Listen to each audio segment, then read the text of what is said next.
जय श्री राम। प्रयागराज महाकुंभ 2025 से शुरू हुई एक कहानी जो अब खत्म हो रही है या अब खत्म होने को है। इस एक साल में मैंने बहुत सारे विरोध का सामना किया है। प्रयागराज से शुरू हुआ था वो विरोध, लगा कि अब ठीक होगा, अब ठीक होगा, महाकुंभ के बाद ठीक होगा। लेकिन मैंने जो कुछ भी करने की कोशिश की धर्म के रास्ते पे चलते हुए, मैं क्या कर रही थी? मैं कोई गलत काम नहीं कर रही थी, मैं चोरी चकारी नहीं कर रही थी, मैं लूटपाट नहीं कर रही थी, मैं बलात्कार नहीं कर रही थी। लेकिन मैं जो भी धर्म के रास्ते पे आगे बढ़ने के लिए कर रही थी उसे बार बार रोका गया, मेरा मनोबल बार बार तोड़ा गया। जिनको लगता है कि महाकुंभ से अभी तक मैंने धर्म को धंधा बना के करोड़ों रुपए छाप लिए, मैं आज बहुत उधारी में हूँ।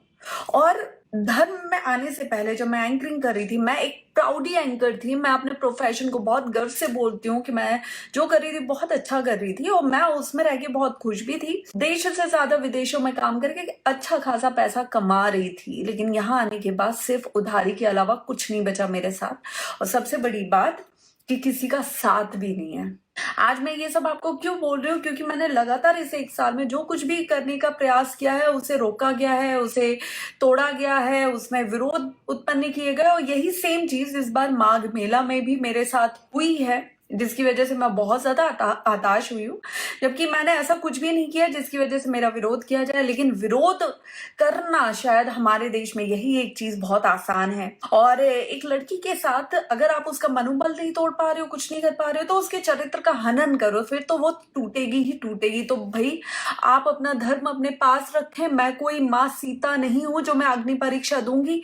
एक साल से जितनी परीक्षाएं देनी थी, जितना जो करना था मैंने कर लिया। अब बस बहुत हुआ।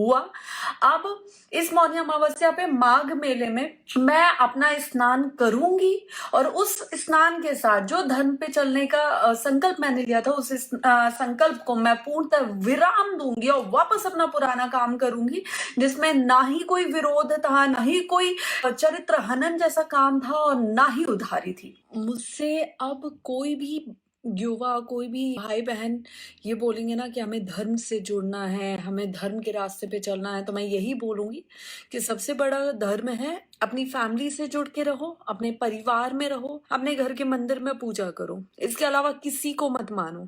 मेरा इस धर्म से जाना सिर्फ जाना नहीं होगा, एक विद्रोही मानसिकता लेकर जाना होगा। जय श्री राम।